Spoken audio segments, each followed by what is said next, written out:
முருகனுக்கு ஒரு 108 தடவை அர்ச்சனை பண்ணி பாருங்க, அதனுடைய சுகமே சுகம். அது எப்படி தொடங்கணும்னா ஓம்ல தொடங்கி நமகல முடியணும். மொத்த சப்தகோடி மகா மந்திரங்கள்னு இருக்கு, 7 மகா மந்திரங்கள் இருக்கு. அதுல நமக அப்படிங்கிறது ஒரு மந்திரம்.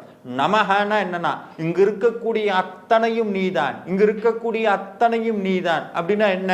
முருகா, இந்நாள் ஆவது ஒன்றும் கிடையாது, நீதான்பா எல்லாம், என் வாழ்க்கையை நீ பார்த்துக்கோ அப்படின்னு அவர்கிட்ட சரணாகதி அடையக்கூடிய மந்திரம் தான் நமக.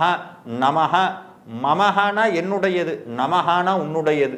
முருகா எல்லாம் உன்னுடையது, முருகா எல்லாம் உன்னுடையது.